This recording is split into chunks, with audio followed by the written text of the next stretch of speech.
Hi, I'm Alane with Cooking with My Friends, and today we are in beautiful Tucson, Arizona with my friend Jamie Szybala. Hello. Today I'm going to be cooking the Ethiopian BurgerFit Burger, and what are you going to be cooking, Jamie? I'm making a dirty quinoa. Ooh, yum. What kind of stuff is in a dirty quinoa? Well, it's kind of an invention inspired by a recipe that I found in a great cookbook called Afro Vegan. So I've made modifications, made it my own, but it's a quinoa-based dish with mushrooms. There's a celery, green pepper, onion combination, some tempeh, and one of my favorite spice blends. It's called berbere, which is an Ethiopian kind of chili pepper spice blend. Is it a hot spicy? A little bit, but it's actually got, I couldn't tell you everything that's in there. But it's chili peppers, it's paprika, there's cumin, there's thyme, the's even ginger, coriander. Ooh, yum. All That's kinds a fun of different mix. things. So it's more flavor than heat. Okay, Yeah. okay. And then, what do you want to, and it's a vegetarian dish, right? It is. Or vegan? Yeah, it's vegan, actually. Okay. All right, cool. Yeah. So go ahead and get started then mixing it up, and then Yeah. I'll switch over to BurgerFit. Okay, great. So how I start this, and if I hadn't cooked all of this already, I would cook one at a time and then combine them at the end. So I like to use avocado oil because it has a high smoking point, meaning that it doesn't denature, staying healthy for you. So first I have the green pepper, celery, onion blend, and I would cook this first. Ooh, that's a And little we'll have hot. exact measurements in the description to the website below, so you don't have to worry about getting everything exact right now. Yeah. So these are diced up pretty darn small because we want it to be a little bit, I don't know. Yeah, cook Small. down easily. Exactly. So if you're looking for sizes, so you can see here, I have the green pepper, celery, onion, very small dices. You don't want them to stand out in big chunks.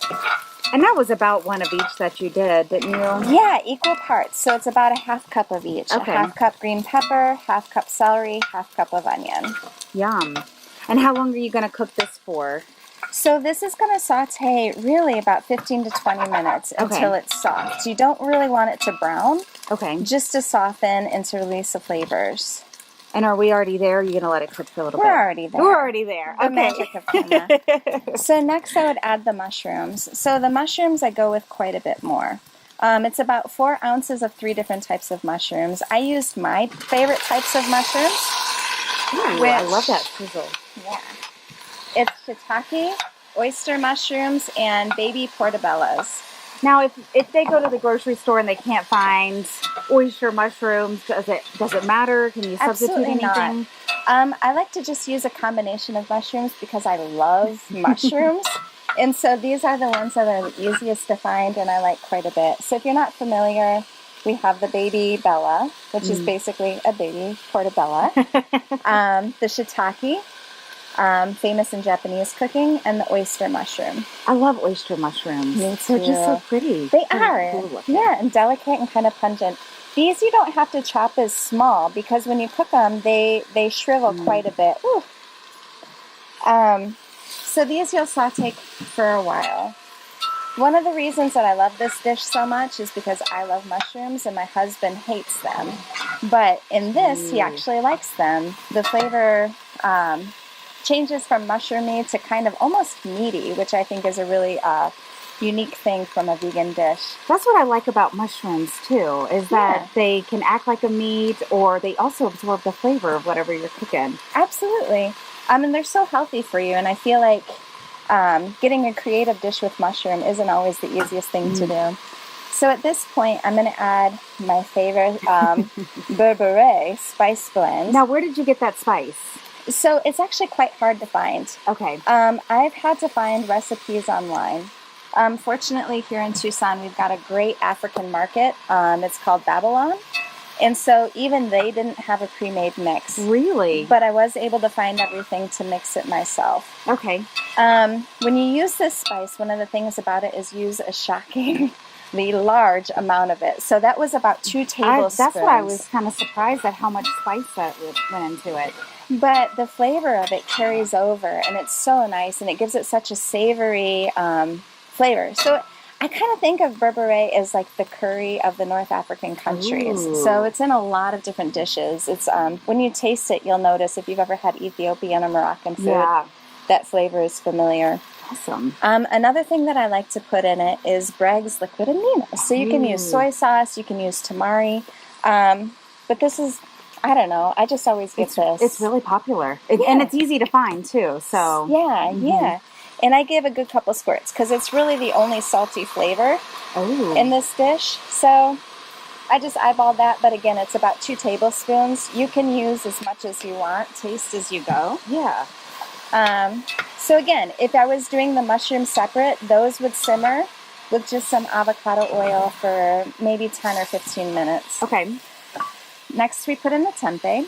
So tempeh is a fermented soy product. Okay. Actually, fermenting soy makes it a lot easier to digest. It's a healthier way of consuming it. And again, it adds to the kind of meaty flavor, which I like about this vegan dish. So it's tasty. Yeah, it is. It's high protein, and it's very satisfying.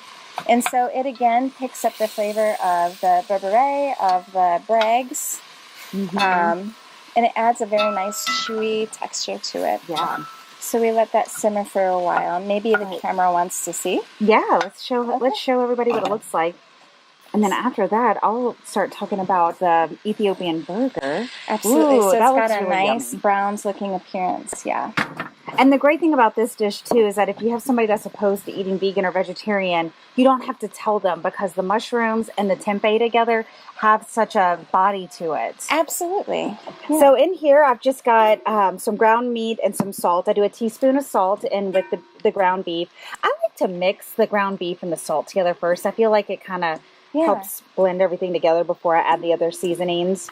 The salt looked kind of different. What salt was that? It was Himalayan sea salt. Okay. It was a little, it's not a very fine one that I was using, so it is a little bit of a chunkier type of Himalayan sea salt that I was using. But you can use any kind. Okay. So I like to do a teaspoon with the meat. And then why I call this the Ethiopian burger is I use lentils in it. And lentils make such a great burger. For if you're trying to do a vegan or vegetarian dish, you can do it without the meat. Okay. And lentils make such a great recipe for this. And then I have 2 tablespoons of tomato paste, and I have just a little bit more salt because the lentils don't add a lot of flavor, so I like to add a little bit more. And I'm not going to add the whole mixture yet of the lentils. I'm going to mix this a little bit slower before I do. Then I've got some paprika and some coriander here. I'm going to throw that in. I've got some ginger. I love cooking with ginger. It adds such a nice kind of spice to things. A sweet kick. Yes. Yeah. Then I've got some garlic. And that's a couple of teaspoons, or you can use fresh garlic. Then I've got some already processed food processed kale. So what I do is I saute it just for a couple of minutes. It doesn't take long at all to saute kale. I do 2 cups. And normally this recipe actually calls for collard greens, but Jamie had fresh growing kale in her garden. Yeah. So I decided, and that's also about BurgerFit. If you don't have the exact vegetables, you can substitute stuff. It's not, these are easy burgers. Use what you have. Yeah. So you can swap out greens. You're just really trying to get some healthy nutrition in these. So you can, swap greens out pretty easily. So I'm just going to mix this all together. Now, if your lentils aren't very mushy, so they're still holding their body, then I would say go ahead and just throw them in the food processor with the kale. Okay. These were kind of already pretty mushy, so I just threw them in as is. And I'm going to go ahead and throw in the rest of these lentils. I'm impressed at how little kale you actually had from the 2 cups. I know, it cooks down a lot. And you really can use more of the greens. Yeah. But it gets to be expensive if you're using an entire bucket. If you're going yourself and you've got a lot of greens, then you can use more. All right, so I got these burgers pattied, and I'm going to go ahead and get them on the grill. So, Jamie, why don't you tell them? I know they look good. Yeah. What you do? Oh, yeah. I'm an acupuncturist and an herbalist. I own a wellness center here in Tucson, right over there. So I see patients every day, and I treat a wide range of issues, ranging from pain conditions to digestive issues, menstrual problems, things like that. But one thing that I always tell my patients is that the diet is absolutely essential. There's a Chinese proverb, and I always butcher quotes, sayings, stories. I do too. Yeah, but the gist of it is that he who neglects his diet wastes his doctor's talents. So I'm always sharing with my patients the importance of eating a healthy diet, which is why I love Alane and her new cookbook, because it's a great way to get people who are reluctant to eat healthy to incorporate a little bit into, they get more and more used to the flavors, and they're able to eat healthier and healthier all the time. Well, and it can be a scary thing for people where they think they don't like vegetables, that they don't want to change their diet. Yeah. And so why I like my cookbook.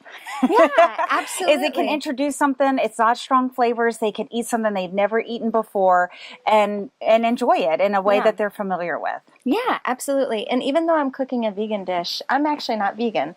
I just find that I eat a ton of meat. Yeah. So it's a good way to make sure that I'm not overdoing the meat. And I actually, as a practitioner of Chinese medicine, encourage a lot of people to eat meat. In Chinese medicine, we say that like treats like.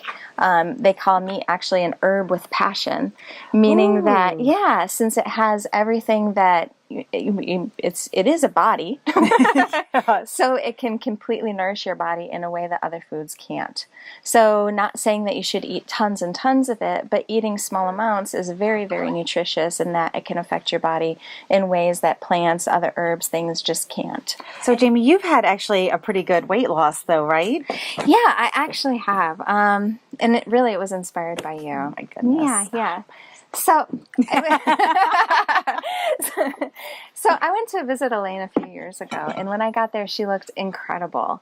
And I mean incredible. And at the time, I was in denial that I was wearing a size 14, and even that was getting too tight. And she had just lost, I think, 60 pounds at that time.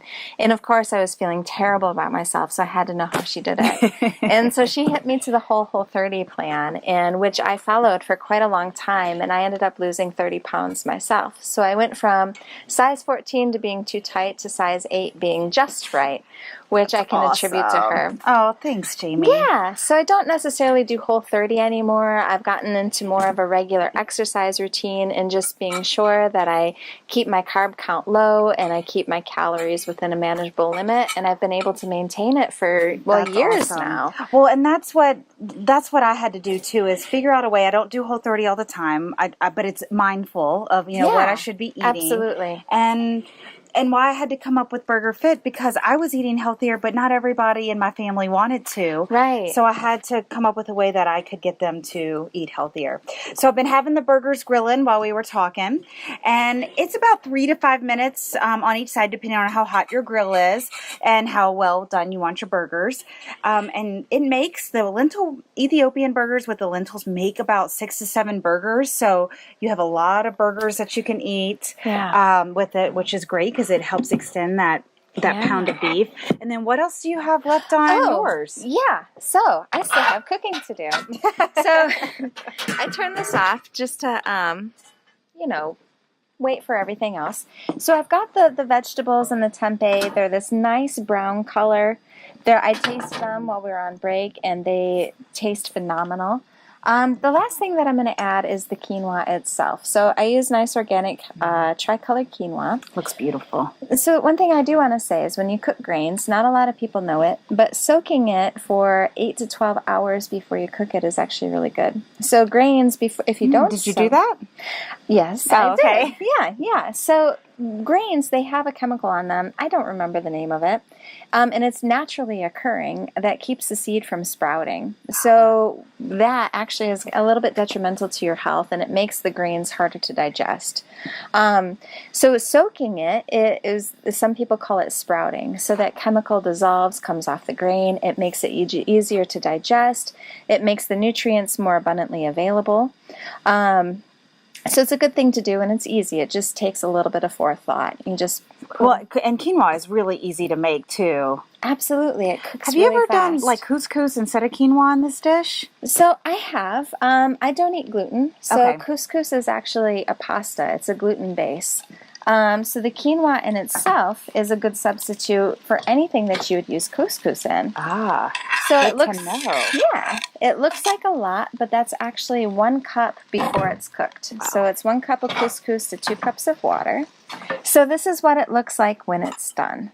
The quinoa with all the vegetables and the tempeh. And it looks like quinoa, only dirty. That's the name, dirty quinoa. It looks amazing. I can't wait to try everything together. Thanks so much, too. Jamie.